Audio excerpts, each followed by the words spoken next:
Ang atong pagbasa ng banal na kasulatan ngayon ay nagmula sa dalawang lugar, ang Deuteronomio, Kabanata 16, mga talata 9 hanggang 12, at ang mga gawa, Kabanata 2, mga talata 1 hanggang 3. Babasahon muna naton ang Deuteronomio, Kabanata 16, mga bersikulo 9 hanggang 12.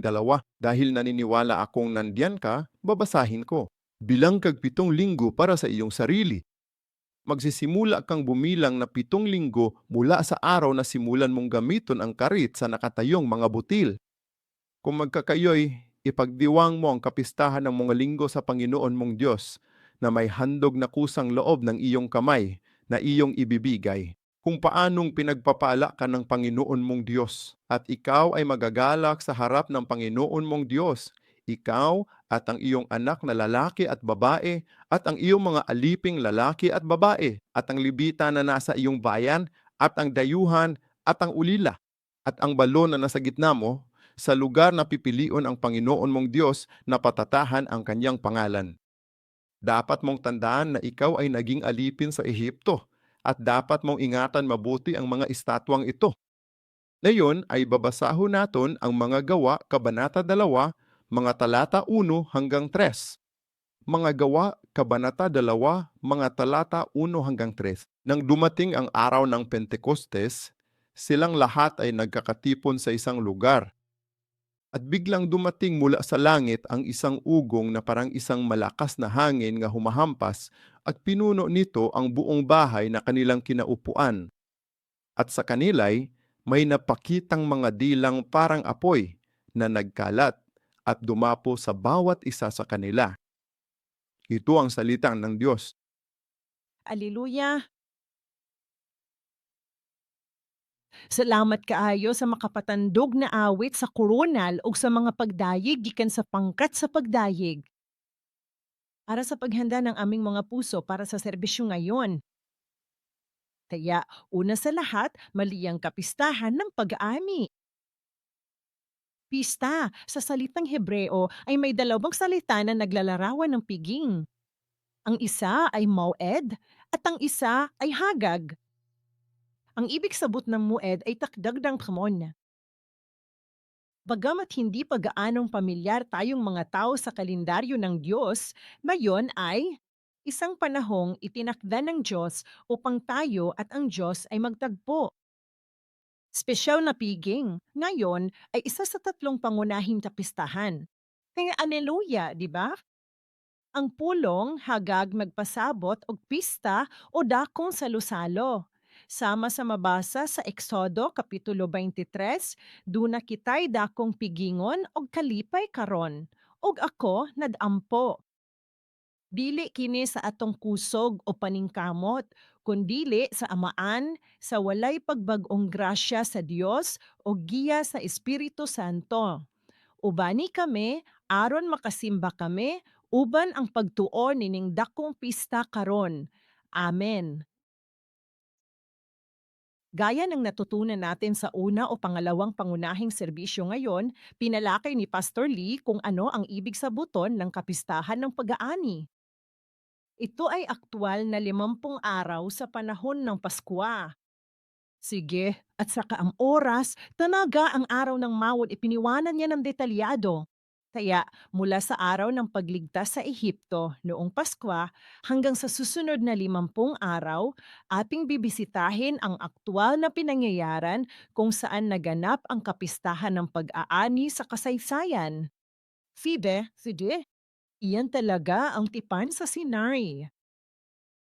Sa unang pagkakataon na ipinahayag ng Diyos, ang kapistahan sa pag-ami ay talagang ginanap sa bundok Sinai. Kaya ito ay bahagi ng tipan ng Diyos sa mga Israelita. Pero bago tayo magsimula, ang tipan ay isang bagay na kailangan nating bigyang pansin ang salitang ito. Ang bawat tipan sa Biblia ay tumutukoy sa dalawang bagay. Mapalumang tipan man o bagong tipan, karamihan sa mga ito ay nasa lumang tipan dahil ang lumang tipan ay kilala bilang lumang tipan. Ang ibig sabot ng testamento ay pangako, tama ba? Kaya lahat ng mga pangakong ito ay tumutukoy sa dalawang bagay. Una, ang pagpapako sa krus ng Panginoong Hesukristo upang magbayad sala para sa ating mga kasalanan. Pangalawa, ito ay isang kaharian ng Diyos. Maraming Kristiyano ngayon, naintindihan na nila ang bagong tipan. Nauna-unaan nila ang magandang pangakong ito na ginawa ni Jesus. Ngunit, marami sa atin ang hindi gaanong pamilyar sa lumang tipan. Ngunit, kailangan kong sabihin sa inyo hanggang sa tayo ay lubos na makatayak kung paanong si Heso Kristo ay tunay na dumating bilang ang ipinangakong anak, ay nangangahulugan na siya ay tunay na dumating gaya ng ipinopropesiya sa Diyos libu-libong taon na ang nakalipas. Saka naton mapagtatanto na ang taong ito ay Diyos. Tandaan, hindi nakilala ng mga Israelita si Hesukristo dahil siya ay tao. Hindi nila nakilala si Hesukristo dahil hindi nila naunawaan ang lumang tipan. Hindi nila naunawaan si Moises. Maraming beses sa Biblia, sinabi ni Jesus, kung hindi kayo naniniwala sa isinulat ni Moises, hindi rin kayo makakapaniwala sa akin. Kaya ngayon, ating pag-isipan ang kahalagahan ng lumang tipan. At napakapalad natin na maging bahagi ng Pyongyang Jail Church at ng lahat ng simbahan sa buong mundo dahil ang ating simbahan ay talagang naglalaan ng maraming oras sa pagtuturo sa lumang tipan upang patunayan na si Hesus Kristo ay tunay na anak ng Diyos. Amen. Balikan nato ang Juan Kapitulo 5, versikulo 46 hangtod 47. Bigkasin nato ng may pananampalataya ang mga salitang ito. Sige, handa na, simulan na. Sapagkat kung kayo'y naniwala kay Moises, ay maniwala rin kayo sa akin, sapagkat siya'y sumulat tungkol sa akin. Ngunit kung hindi kayo naniniwala sa kanyang mga isinulat, paano ninyo paniniwalaan ang aking mga salita? Tama? Gaano kalaki ang paniniwala naton sa lumang tipan? Dili na to masabtan sa daang tugon nga walay paagi nga mutuotag ang Hesukristo. Si Hesukristo mismo ang nag-ingon ani, di ba? Ano-ano ang mga aklat na isinulat ni Moises? Ang tawag sa mga ito ay Pentateuch, tama ba? Ang limang aklat ni Moises. Una, ang Genesis. Pangalawa, ang Exodo. Pangatlo, Libipiko. Pang-apat, mga numero. Pang-lima, Deuteronomio. Ang limang aklat na ito, kaya nangangahulugan ito na ang lahat ng bahaging ito ng limang aklat na isinulat ni Moises ay tumutukoy kanino? Si Yesu Kristo mismo. At pupunta talaga tayo sa eksena kung saan natanggap ni Moises ang salitang ito mula sa Diyos, ha? Sa 8 pag-akyat niya sa bundok Sinai, okay? Tama? Kaya dumako muna tayo sa isa pang salik bago tayo pumasok. Isinulat ni Reverend Evan Park ang ikapitong aklat ng kaniyang serye ng ang aklat na Redemption at pinawag niya ang aklat na ito na pinamagatang The Entire Book bilang The Ten Commandments, tama ba? Ngunit hindi lamang ang 10 utos ang kanyang sinabi. Sinabi niya na ito ay isang tipan para sa lahat ng henerasyon, kasama na tayo. Ito ay isang napakalakas at mabisang pahayag. Sinasabi niya itong tipang na naganap 3,000 taon na ang nakalilipas kung hindi mo naintindihan ang lumang tipan, oo, nanatili itong sinaunang tipan sa pagitan lamang ng Diyos at ng mga Israelita. Ngunit kung tunaw mong naunawaan ang tipang ito kay Hesus Kristo, malalaman mo na ang tipang ito ay may bisa pa rin ngayon. Hindi lang ngayon, kundi lahat dahil sa katapusan ng mga araw. Balikan naton ang Isayas, Kabanata 41, Talata 4.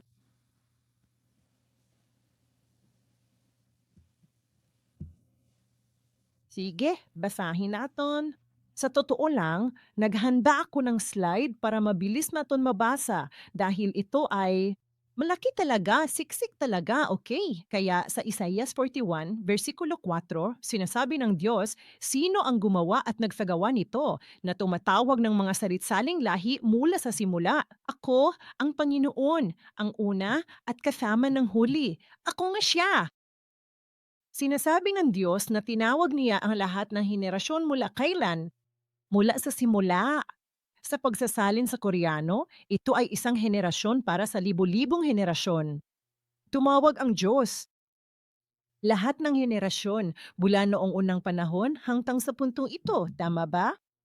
Kaya dahil pinawag ng Diyos ang bawat isa sa atin, bawat isa sa henerasyon, ang iisang Diyos na iyon, siyempre, ay ang nag-isang gobernador ng lahat ng kasaysayan ng mga henerasyong iyon. Amen, di ba?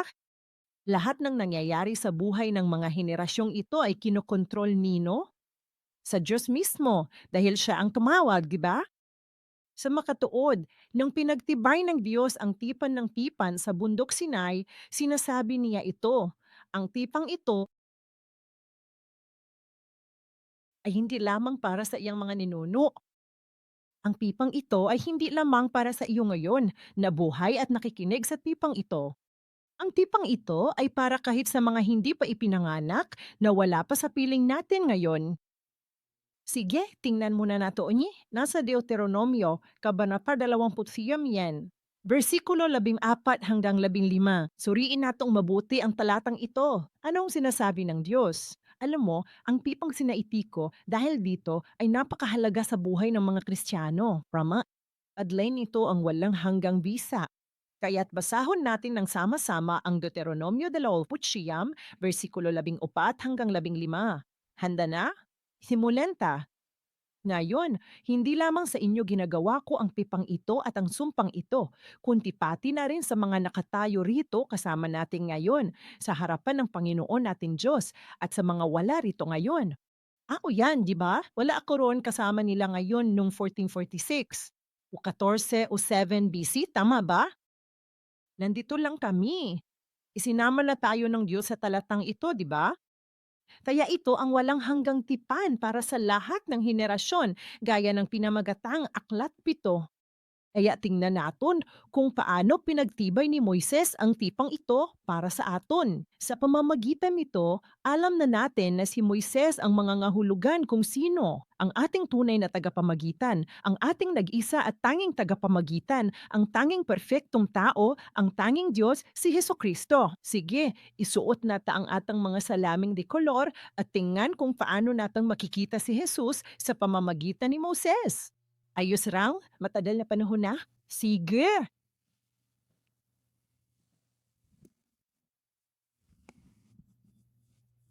Kaya, ang Eksodo,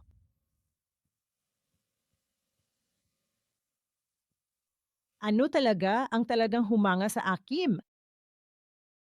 Ay ang mga petsa. Sinasabi lang naton na isa na itong lumang kasaysayan, hindi ba? At isang bagay na maaaring parang isang mito o alamat, may nangyari nga, pero hindi naton mapapatunayan kung totoong nangyari nga. Mapamatud-an ba nimo sa imong kasing-kasing nga tinuod kini? Apan, do na pa kita'y pagduduhaha, di ba? Tanawa, gi-espes obscure ni Satanas ang mga petsa sa kasaysayan sa Biblia, aron kita mapukan sa pagtuo sa pulong. Kaya narito ang taong Diyos, si Reverend Evan Part, sa kanyang mahirap na pag-iisa sa bundok Jiri sa loob ng 3 taon at 6 na buwan at 7 araw. Gusto niya talagang malaman. Gusto ko talagang maniwala sa salita ng Diyos. Salita talaga itong Diyos, di ba? Kaya naman, nagbigay ang Diyos ng kaliwanagan sa pamamagitan ng banal na espiritu, mga aktwal na petsa ng bawat pangyayaring naganap sa Biblia. At iyan ang aming natatanggap ngayon. Kaya't ating subaybayan ang Biblia. May mga date, hindi lang nato nakita dati, okay? Kaya, una, ang pag-alis ay isang makasaysayang pangyayari. Isang grupo ng mga alipin na nasa ilalim ng pagkaalipin sa loob ng 400 taon ang biglang napalaya sa loob lamang ng mga 20 araw. Isa na ngang himala iyon sa sarili nito, di ba? Ang petsang iyon ay hindi basta-basta dumating, kundi ito ay itinuro ng Diyos ayon sa Exodo 12, talata 40 to 41. Sa katapusan og pangako, 4 katalon katuig. Lumabas na ang Israelita. Bawat sandali, bawat segundo ay napitsahan. At anong araw ito? Ang unang buwan, ang ika-15 araw. At Huwebes pa talaga ito. Ito ay matatagpuan sa mga bilang 33, talata 1. Kaya mula sa Eksodo, ilang araw ang inaabot, at sa wakas ay nakarating sila sa ilang ng Sinai.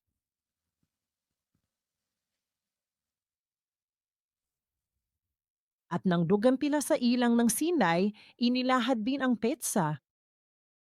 Ito ang ikatulong buwan sa mismong araw na iyon ayon sa Biblia. Sa totoo lang, sa Hebreyong pananalita, ang ibig sabihin nito ay ang pinakaunang araw ng buwan, ang bagong buwan. Kaya ikatulong buwan na, una. Alam mo, hindi ko sinasabing Enero o Marso dahil kalendaryong Hudyo ito. Ngayon, nagkataon na linggo ito. At ito ay matatagpuan sa Exodo 11, talata 1. Kaya mula rito, Moises, inabukasan, mula sa ikatlong buwan, ikaduhang araw, umakyat siya sa bundok Sinai ng 8 beses. Kahit ang mga Hudyo, sa totoo lang, ang tinutukoy ko ay ang ilan sa mga sulatin na naganap tulad ng mga 1800s ng mga rabay. At pati na rin ang mga Hudyong Misyaniko na talagang sumubaybay sa sarili nilang kasaysayan. Hindi nila mabilang ng eksakto kung ilang beses umakyat si Moises sa bundok Sinai dahil tila pabago-bago ang mga pangyayari kahit saan. Sa Exodo, sa Deuteronomyo, ito ba ay bago o pagkatapos? Mukhang naguguluhan silang lahat, di ba? Ngunit ito ay ganap na naituwid ng maya-akda ng kanyang seryeng redemption. Kaya tingnan natin ito ha. Ngayon, una, una, pag-akyat, pangalawa, pamatlo, ika-ikaupat, ika-ikaima, ikapito. Kaya ganito ang takbo. Kaya dumating sila noong ikatulong buwan, unang araw. Ngayon, sa susunod na araw, ikatulong buwan at ikaduhang araw, alin ang magiging anong araw? Lunes? Lunes noong nagsimula ato. Sige. At ang susunod na araw ay ang susunod na pag-akyat niya ay ikatlong buwan, ikatlong araw ay Martes. At pagkatapos ay lalaktawan niya balang araw, at lalaktawan ko lang ang isang araw at nakasulat na akong apat. At ang panglima, sige, kaya laktawan ang Miyerkules, di ba? Sige, isulat na pon. Ikaapat, laktawi. Okay, Webes na ni, salamat. Sunod nga adlaw. Sayon rani, di ba? Kung nahinomdom ka, ingon ani, di ba? Sige, sugdi na. Nasa Biblia yan, di ba? At pagkatapos, ang ikalimang beses na umakyat siya ay gusto namin ang numero 7, Sabado ngayon, okay? At saka, ngayon, 6, 7, 8, may uron siyang 40 araw na biyahe papuntang bundok Sinai, okay? Mayroong 40 araw. Kaya, ito ay mula sa ikaulong buwan na siyang linggo hanggang sa ikaapat na buwan, ikalabing-pitong araw na siyang Huwebes. 30 araw, okay? At saka, ito ay apat na to. At pagkatapos ay bumaba siya mula sa bundok Sinai. Babalik siya sa taas kinabukasan. Ilang taon na siya? 80. Ayos lang? Alam mo ba kung gaano kataas ang bundok Sinai? 2,000, 200, 100 metro. Ayos lang? Noong pumunta kami sa Kenya, pumunta kami sa talampas na ito na tinatawag na Kinangop, kasing taas pala ito ng bundok Baekdu na siyang bundok namon sa Hilagan, Korea. Ito ay may taas na humigit kumulang 2,700 metro. At nang parang mag-squat lang ako, tayo at abutan ng isang bagay, hingal na ako. Medyo mahirap noon. At hito, ang isang tao man Diyos ay pataas at pababa at pataas at pababa, baliw. Makita mo na ang kapangyarihan at kapangyarihan ng Diyos ay sumasa kanya. Tama? Makikita ninyo kung paano kailangan magtiis ng ganito katindi ang isang tao alang-alang sa buong bansa ng Diyos. Makikita mo kung gaano kahirap, di ba? Ang mangako sa Diyos. Natanggap lang nating ito ng komportable, di ba? Pero kailangan matinding sakripisyo mula sa isang tao. Nagbabadya ito. Sino? Hesus. Sige, tingnan natin ulit ang petsa. Ngayon, ito ay mula sa ikawalo. Kaya ito ay magiging Biyernes. Pasensya, nahutan ko board. Gikan sa ikaduha-duha otso, Martes na. Sige, kapluan ka adlaw. Basig matingala mo, gikan ni sa otso, pito, kaputan ka adlaw ni. Pero walo hangtod walo, unfay nahitabo. Naghunahon ako sa yupni, di ba? Hinomdomi nga na ay 29 o 30 ka adlaw sa kabulan. Una, ikatulo, ang tanang ad nga bulan na ay 30 ka adlaw. Ang buwan na may pantay na bilang ay may 29 na araw. Doon mo makita ang pagkakaiba. Huwag mo muna akong patulugin dyan, ha? Hindi pa nga tayo nagsisimula, di ba? At sa ikawalong araw, sa totoo lang, nilaktawan natin ang isang araw dito. May nangyari. Ayos lang, kaya Miyerkules, kaya at pagkatapos mula ikatadlumpo na magiging Huwebes hanggang ikapito nga bulan, ikanapulo, Lunes. Magsimula sa Lunes, magkatapos sa Lunes. Kaya ito ay 40 araw. Kaya ilang araw sa matematika ang kabuungan ginugol ni Moises upang pagtibayin ang tipan para sa mga Israelita. Madali! 40 araw dagdag, 40 araw dagdag, 40 araw, di ba? Kaya maoy na atay 120 araw. At araw 1, 2, 3, 4, 5, 6. At nawawala sa ikapitong nga araw. Kaya ang kabuoang bilang ay 127 araw. Okay, ilalahad naton ang mga nangyayari. Okay, dumako tayo sa unang araw. Sa wakas ay nakarating sila sa bundok Sinai sa ilang ng Sinai. Kaya narito ang isang bundok. Sa paanan ng bundok dito, ito ay muli na namang 2,291 metro. Sige, umakyat si Moises ng unang araw, ng ikatulong buwan, at ng ikadulong araw. Dito, iminutahin ng Diyos. Hoy, gumawa tayong kasunduan. Ang atong labing gamhan ng Diyos nag-ingon nga magpakigsaad kita kanya. O kinsa man ang nakigsaad sa Diyos. Ang mga Israelita, alam mo ba na may paulit-ulit na pahayag na sinasabi ng Diyos? Tandaan mo, mga aliping ka sa Ehipto, hindi ba? Sinusubukan ng Diyos na bigyang diin kung sino tayo bago ang araw na ito ng pakikipagtipan sa Diyos, tama ba? Sino tayo noon? Mga aliping sa Ehipto, tama ba? Kaya nang magmungtahi ang Diyos na makipagtipan, Amiya, huwag minyong isipon na dahil iyon sa inyong katuwiran, na nakikipagtipan ako sa iyo. Ang Israel talaga ang pinakamaliit na bilang sa buong mundo. Wala kang tatuwiran sa harap mo. Isa ka lang alipon, di ba? Ngunit nakikipagtipan ako sa iya dahil kanino ko ito ipanang ako. Sina Abraham, Isaac at Jacob, ayos lang ba? Kaya iyon ang sinasabi niya. Kaya narito, sabi ng Diyos, gagawin kitang, ang tipan ay ito, gagawin kitang akong pag-aari.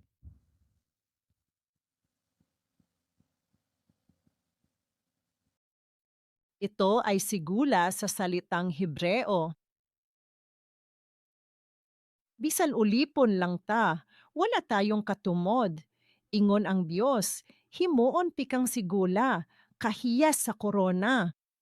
Hindi lang basta kayamanan, kundi ang hiyas ng korona ay nangangahulugang ang pinakamahusay sa mga pinakamahusay, tama ba?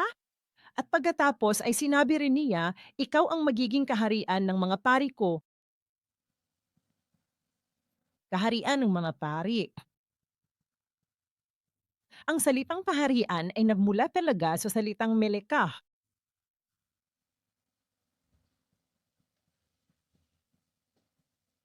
Ang salitang melek ay namangahulugang hari. Kaya ang ibig sabot nito ay ang mga Israelita ay magiging mga pari. Ang ibig sabuhin ng pari ay, isang taong nasa pagitan ng Diyos at tao, tama ba? Ibig sabihin, bilang isang individual o bilang isang bansa, ano ang atong gawin? Ano ang ginagawa ng mga pari? Kaya ba nilang lumabas sa mundo at mabuhay? Hindi, di ba? Ang tanging ginaguha ng mga pari sa buong buhay nila ay ang maglingkod sa Diyos at sa mga tao. Ibig sabihin, ang buong bansa ay Israel. Ang kanilang trabaho ay tulungan ang lahat ng mga bansa na lumapit sa Diyos. Iyan ang kanilang papel bilang isang bansa. Ngunit, ano ang ginawa ng mga Israelita? Dahil ako ang pinili ng Diyos, ang mga Samaritano ay dapat sunubin sa apoy dahil sa lahat ng mga kasalanan. Tama ba? Hindi nila naunawaan kung ano ang kahulugan ng kaharian ng isang pari. Kaya sa 1 Pedro 2, versikulo 9, ano ang sinasabi ng Diyos? Ngayon, kay Kristo Jesus, tayong lahat ay mga pari. Pero anong klaseng pari? Huwag mong kalimtan, tayo ay kaharian. Ang ibig sabot ng kaharian ay pagkahari. Ang mga tunay na naglilingkod bilang mga pari ng Diyos ay magiging hari. Magkakaroon sila ng kapangyarihan at soberanya upang pamunuan ang buong mundo. Iyan ay isang pangakong ginawa ng Diyos sa Israel, tama ba?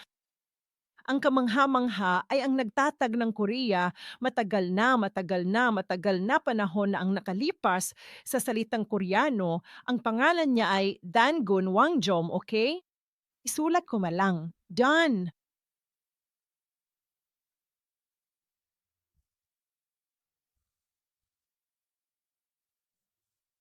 Ang salipang Pangon ay nangangahulugang pari.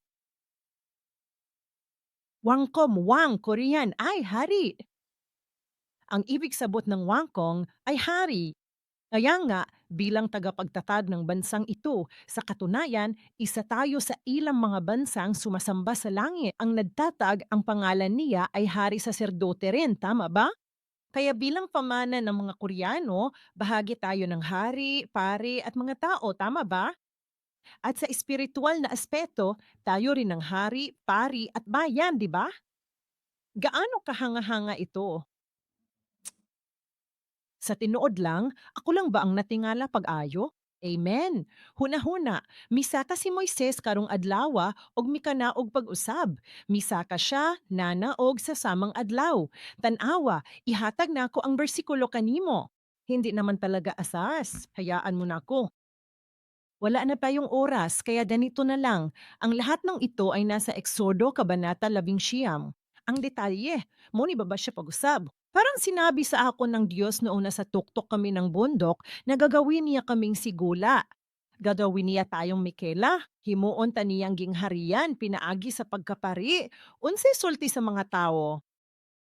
Sino pa naman ang gustong tumanggi, di ba? Ang panan kay, oo, amen. Gagawin namin ang sinabi ng Panginoon. Kaya anong gagawin ni Moises? Kinabukasan. Tandaan, ano si Moises? Tigpataliwala siya. Wala itelepono karon. Unsa may iyang gibuhat?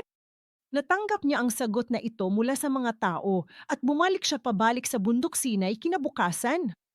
Diyos, Diyos, Diyos, ito ang sabi ng mga tao. Sabi nila, oo, oo. Nangyari talaga iyon. Alam mo, hindi ko alam noon ang kahalagahan ng tagapamagitan sa buhay naton. Akala ko, sa sobrang yabang ko, akala ko kaya ko palang lumapit sa Diyos. Pero hindi gaanon ang kaso. Maari tayong makipag-usap sa Diyos at tawagin siyang ating Ama. Dahil kanino? Maarang tayo tagapamamagitan na ito, si Hesus Kristo. Okay? Ay isa lang ang tagapamamitan. 1 Timoteo 2, versikulo 5. Iisa at tanging perpektong tao, perpektong Diyos na si Hesus Kristo. Magpasalamat tayo sa atong Panginoong Hesus Kristo, hindi ba? Dahil sa Kanya. Dili kinahanglan mo saka sa bukid Sinai o 8 ka beses. Dili na kinahanglan mo adto kang jiri aron masabtan ang Biblia, di ba? Narinig ko itong nakakatawang halimbawa na laging ibinibigay ni Pastor Philip. Giingon niya, giun sa pagbasa ni Rev. Evan Park ang Biblia ug usa-utso wala-wala ka beses, unya na ay maalamong tawo ni Dool ug niingon, lipay kaayo ko. Swerte na ako, naghunahuna ngano, wala ko nabasad pirmi ang Biblia. Apan tungod sa kasaysayan sa pagtubos, samara nga nakabasa ko og 1,800 ka beses, kay nakataon ko sa taong nakabasa niini ug ingon ana kadabhan, di ba? Mao to nakaingon mi, tinuod gid na. Bakit hindi ka namin napasalamatan ng ganito, 'di ba? Kaya maging proud ka. Salamat nining pulunga nga nadawat, 'di ba? Karon, unsa kay tubag sa Dios? Ginoo, sige, matod sa mga tawo. Kaya gawan naton to. Sabi ng Diyos, kapit lang. Dapat ipalaga ang iyong sarili, ipalaga ito sa loob ng 3 araw.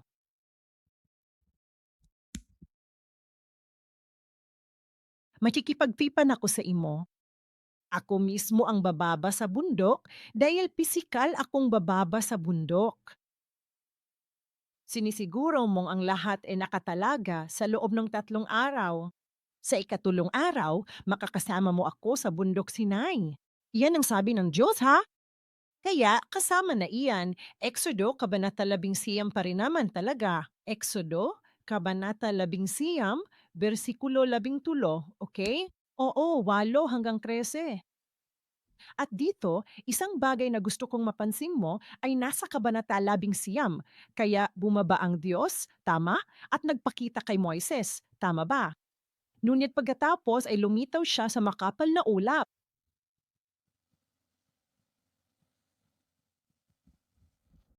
Kung mapapansin mo, hindi kailanman ipinakikita ng Diyos ang kanyang sarili sa buong panahon. Naririnig talaga ang mga tao ang boses niya. Bakit sa palagay mo ay hindi magpapakita ang Diyos kay Moses o sa iba pang mga tao? Pumunta siya roon para, alam mo na, gawing ito, gumawa ng tipan.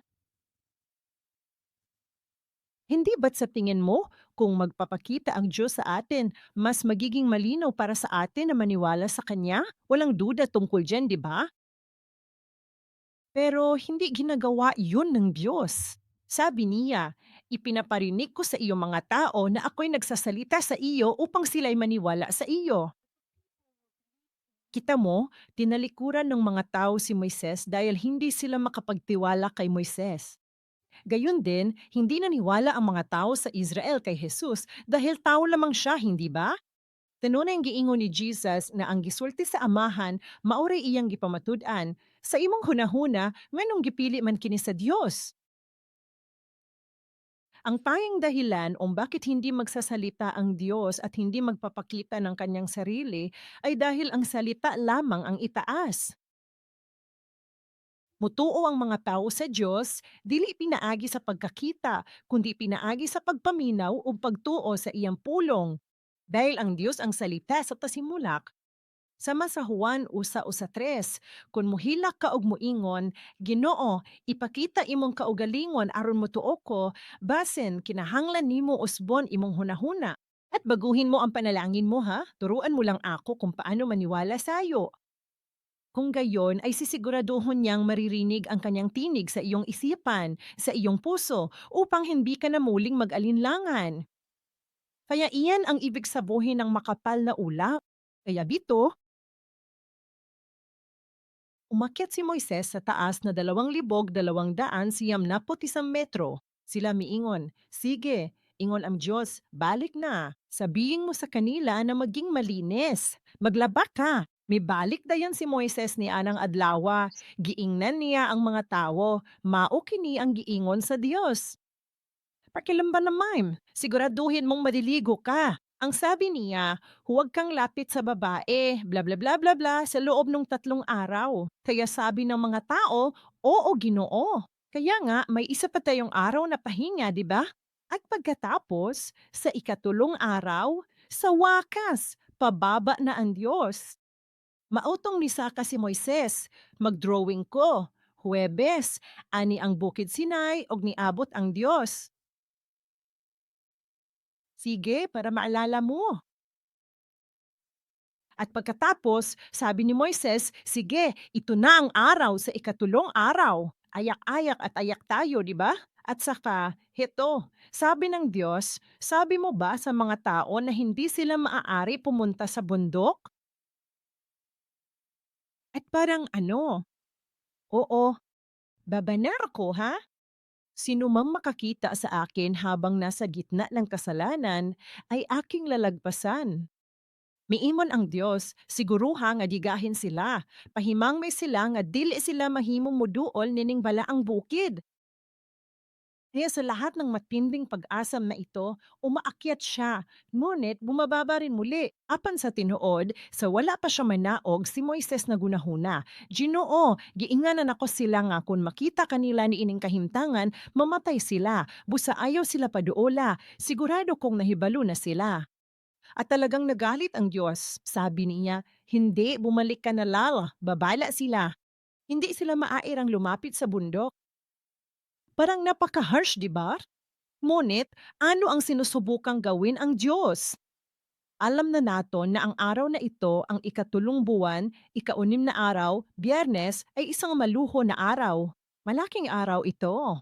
Ang Diyos ay gumagawa ng kanyang tipan sa mga Israelita. Tama ba? Kaya hanggat hindi dumarating ang araw na ito, ayaw niyang may mamatay. Gipanalipdan sa Ginoo ang kalag kutob mahimo. Basig ignorante ka tungod sa pagsalig sa kaugalingon. Malinis ako. Naglaba ako para makalapit ako sa Diyos. Ayaw kaing Diyos na may mawala kahit isang kaluluwa. Kaya mahigpit siyang nagbabala, ha? At ito ay matatadbuan sa Kabanata 11, talata 6.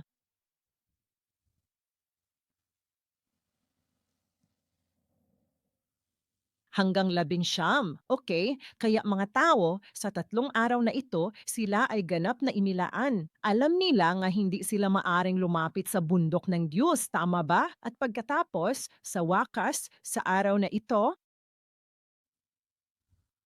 ang Diyos ay bababa sa bundok Sinai. May kulog, kidlat, alam mo na, sadyang may apoy sa bundok. Takot na takot ang mga tao habang nakapingin pa lang sa bundok, di ba? At magsalita ang Diyos. Ito ang Exodo Kabanata 20. Nagbibigay siya. Ang huli, ang 10 kaupos, sige, at mula Kabanata 20 at 21 at 22 sa palagay ko hanggang sa 23. Ang Diyos ay nagbibigay ng 10 utos dito at sa mga talatang ito, ibinibigay niya ang lahat ng mga particular na batas, sige, kaya, at lahat ng mga huwaran ng tabernakulo, at lahat ng mga bagay na ito, sige at kaya. Dito, nang ang Diyos ay bumaba sa unang pagkakataon sa kasaysayan ng mundo, ang Diyos ay nagsalita sa sarili niyang tinig sa mga tao. Kaya muli, hindi nakita ng mga tao ang Diyos, kundi narinig lamang nila ang kanyang tinig. At mga tao, wala gi kailangang magsabi sa kanila na matakot o magkaroon ng paggalang. Sa pagkarimig pa lang ng tinig ng Diyos, pakiramdam nila ay mamamatay na sila. Ipinapakita niyo po kung paanong ang isang taong may kasalanan ay hindi makalapit. Natural lang, alam nato na mamatay tayo. Malaking paggalang ito, hindi ba? Kaya sinasabi ng mga tao, alam mo na, huwag na lang sana nating hayaang kausapon tayong Diyos. Kung hindi, mamatay tayo. Kaya maari bang makipag-usap si Moises sa Diyos at tanggapin ang salita mula sa Diyos at ibalik ito sa atin? Kaya rito, si Moises ay naging isang tunay na tagapamagitan para sa lahat ng tao. Ngayon, balik tayo sa pakikipag-date, 'di ba? Ito ang ikatulong buwan, ika-6 na araw. Tama? Ito ay eksakto ika-50 araw mula noong araw ng kanilang pagkaligtas mula sa Ehipto. Tama ba? Ito ang unang buwan, 15 araw noong lumabas sila, di ba? Kaya ito ang ika-6 na araw. Kaya, perpekto itong ika-50 araw. At ano ang mangyari sa ika-50 araw? Gayang natutunan natin sa ating pangunahing serbisyo ngayon, ito ay aktwal na Pentecostes. Panginoong Kristo, anuman ang kanyang ginawa, hindi siya kailanmang gumawa ng anuman sa kanyang sariling pagkukusa. Ginahanaya ang lahat ayon sa pangako ng Diyos. Gayang ipinopropesiya nga Diyos sa Eksodo Kabanata 12 nang patayon ang kordero, sumisimbolo iyon sa Paskwa ni Kristo. Tama ba? At eksaktong 50 araw pagkatapos noon, pagkatapos ng muling pagkabuhay ni Kristo, dumagan ang tunay na Pentekostes. Talagang bumaba ang Espiritu Santo sa mga disipulo. Ang mga petsa ug oras sa paglihok sa Dios sumala sa iyang plano ug saad. Kini ang dipamatudan sa mga petsa. Atong tan-awon ang pipila ka bersikulo aron masusi kini. Dumako tayo sa Exodo, Kabanata 11, talata 5 hanggang 6. Tingnan naton kung anong uri ng mga pangako ang ginawa ng Diyos sa mga Israelita. Sige, 11, versikulo 5 hanggang 6. Andam na, sugdi na. Karon, kung tinuod ninyong tumanon ang akong tingog ug tipigan ang akong kasabutan, kamo mahimong akong kaugalingon bahandi sa tanang katawhan. Kay ang tibuok yuta ako man, ug kamo mahimong gingharian sa mga saserdote ug balaang nasod. Kini ang kasabutan sa Dios kanato, di ba? Kung tumanon nimo ang akong pingog. Ngayon, atong dumako tayo sa susunod na talata. Kaya lang binigtas ng Diyos ang 10 utos, eksaktong ika-50 araw iyon, tama ba? Ang mismong araw na iyon ay noong bubaba ang ipinangakong banal na espiritu sa mga taong nagkakatipon sa silid sa itaas ni Marcos. Balikan natin ang mga gawa, Kabanata 2, talata 1 hanggang 4. Nang dumating ang araw ng Pinakustes, silang lahat ay nagkakatipon sa isang lugar. At biglang may dumating mula sa langit na isang ugong na parang malakas na hangin. Kita mo? Eksaktong pareho lang ng nangyari sa bundok Sinai, di ba? Ang dumadagondong na tinig ng Diyos, hindi ba? Itong nakakapakot na tunog ng tinig ng Diyos ay binigkas sa araw na ito. Gayun din, ano ang nangyari? Ang ingay, parang marahas na hanging Ruso at pinuno nito ang buong bahay kung saan sila naaron. Oo, nakaupo sa kabilang pwesto. Ug sa ila, may mipakita nga mga dila nga daw kalayo nga nagkatag ug mitugdon sa matag kanila. Napuno silang tanan sa balaang espiritu ug nagsultig lahin-lahing pinulungan sumala sa gihatag sa espiritu. Unsa maning Pinikostes? Adlaw kini sa pagdawat sa kabanhaya na sa maghangin gikan sa langit. Sa adlaw nga ang kabanha sama sa hangin gikan sa langit, unsa man kimi? Ang Espiritu Santo. Pero tulad ng narinig nila, pagkatapos nilang marinig ito, nagawa nilang magsalita, tama ba? Gayun din, nang maranasan ang mga Israelita ang Pentekostes, ano ang kanilang tinanggap? Ang 10 utos. Kaya nga ipaniliwanag ni Reverend Evan Park ang ikapitong aklat. Ang buong Biblia ay umiikot sa 10 utos. Ang buong Biblia ay isinulat ng banal na espiritu, hindi ba? Ang 10 utos ang siyang pinakasentro sa banal na espiritu.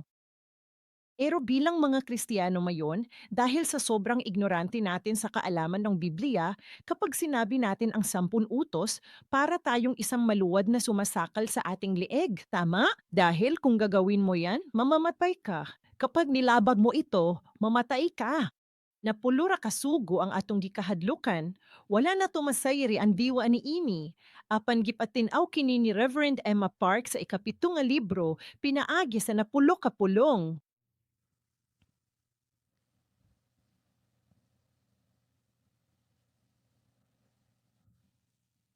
Ito ang Espiritu Santo.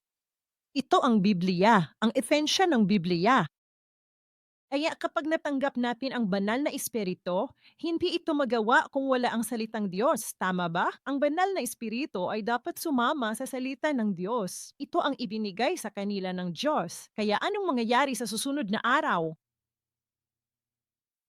Ngayong binigkas ng Diyos ang kanyang salita upang marinig ng mga tao, at ngayong namagitan si Moises at inihatid ang salita ng Diyos sa mga tao, ang mga tao ay pareho pa rin. Mga alipin sila, di ba? Pero nagbago ang lahat. Dahil sa 10 utos, dahil sa salita ng Diyos, nagbago ang lahat. Ug sa sunod nga adlaw, lig-onon nila ang kasabutan. Busa, ayaw kalimti ang kabutang. Nang gabing iyon, babalik si Moises, hindi ba? Dahil araw-araw siyang tumaas at bumababa. Atong gabion, naanok siya gisulti ang mga pulong sa mga tawo, unsa iyang gibuhat. Sumulat siya ng isang libro. Basahon talaga natin ito.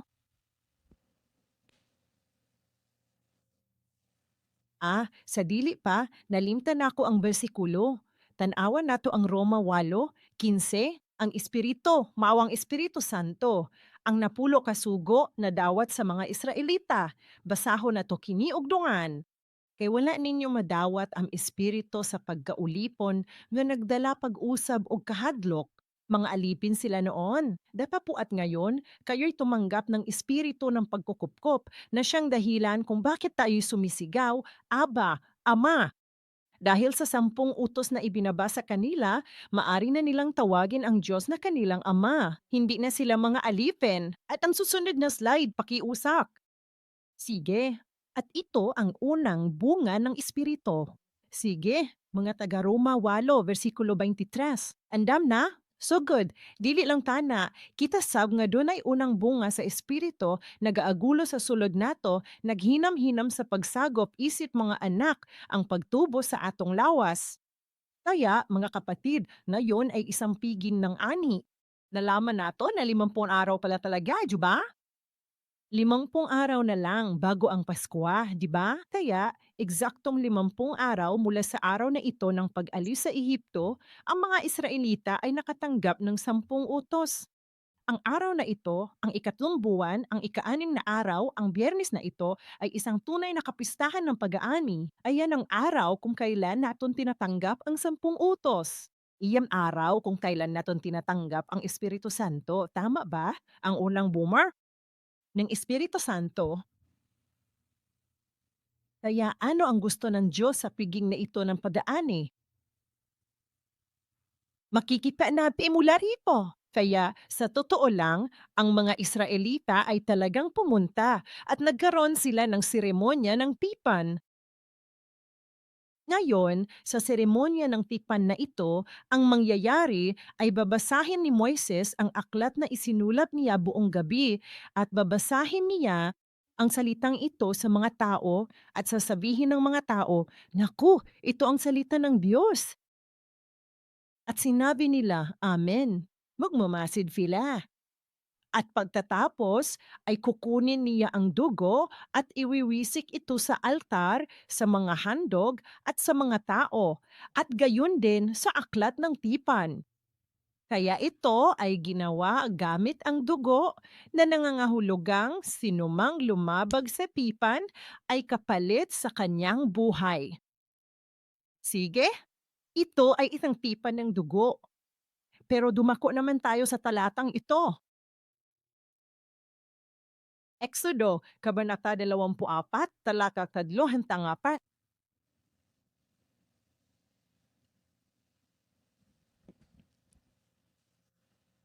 Sige, Exodo, Kabanata 24, talata 3 hanggang 4. Sige, kita mo, mababasa ito mula sa versikulo 4. Isinulat ni Moises ang lahat ng mga salita ng Panginoon. Dati, binabasa lang niya ang mga iyon. Kaya napakahalaga nito dahil ipinapakita nito ang banal na otoridad ng mga banal na kasulatan. Ang isinulat ni Moises dito mismo sa araw na ito ay ang ating Pentateuch sa Biblia, tama ba? Ang bawat salita sa Biblia ay isinulat ng eksakto sa ganitong paraan. Inanggap ni Moises ang salita ng direkta mula sa Diyos at isinulat niya ito. Gaya ng nakasulat sa ikalawang Pedro 1, versikulo 20 hanggang 21, kaya naman perpekto ang Biblia sa ganang sarili nito. Sinasabi ng Diyos na ang Biblia mismo ay isang propesiya. Basahon nato ang duha, Pedro usa, duha, wala duha usa. Hinomdomi kini, Walay panagna sa kasulatan nga gikan sa kaugalingong hubad. Kay walay propesiya, gikan sa kabubuon sa tawo, kundi ang mga tawo nga gigiyahan sa Espiritu Santo namulong gikan sa Dios sumala sa giingon ni Moises. Busa, matod sa Dios, susia ang kasulatan. Perpekto kong libro yan. Nasa Isayas, Kabanata 34, talata 16. Isayas, Kabanata 34, versikulo 16. Okay, pinatutunayan nito ang banal na katangian ng Biblia. Ito ay tinatawag na tiyak na paghahayag ng Diyos at madadala mo ito, tama ba? Sige, basahon natin. Handa na, simulan na. Magsaliksik ka mula sa aklat ng Panginoon at magbasa. Walang isa man sa mga ito ang mawawala. Walang sinuman ang magkukulang ng kanyang kasama, sapagkat ang kanyang bibig ang nagutos at ang kanyang espiritu ang nagtipon sa kanila, di ba? Yan mismo ang pinagmula ng pinakaunang Biblia rito mismo. Isinulat ni Moises, tama ba? Kaya ito ay isang bagay. Bawat salita rito ay ang sinabi mismo ng Diyos.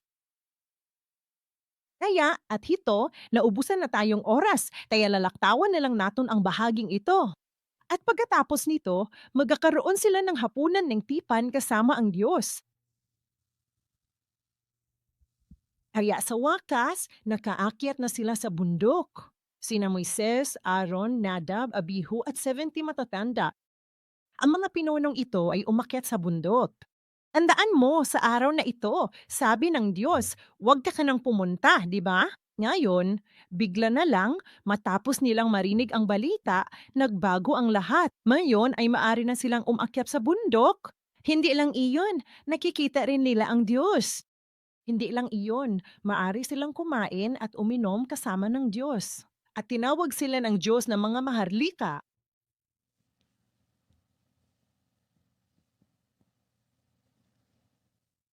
Mga alipin sila dati, di ba? Pero ngayon, mga maharlika, kaya't sana'y manalig kayo bilang mga tumanggap na ng salita ni Jesucristo. Tayong lahat ay nabago tungo sa pagiging marangal na tao, tama ba? Sino ang maairang magkaroon ng pakikisama sa Diyos? Sino ang maairang kumain at kumain ng hapunan at gawin ang lahat para sa kaluwalhatian ng Diyos? Ginawa na naton ito dati? Amen? Okay? Kaya ngayon, pagkatapos nito, ang tanong ay, sa tingin natin ay matatapos na ito, di ba? Dapat tapos na iko. Tapos na kina. Gumawa silang pipan, di ba?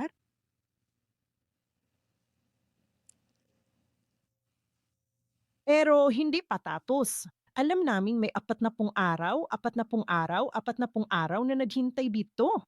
Kaya sa tingin ko, dahil wala na tayong oras, dito na lang ako tigil.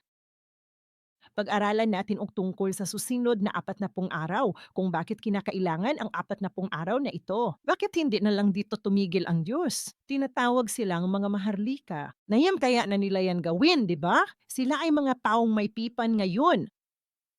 Apan binhi ang Diyos nag-ingon kang Moises. Basahon na to ang pakaslide sa bili pamahuman. Exodo, Kabanata 24, versikulo.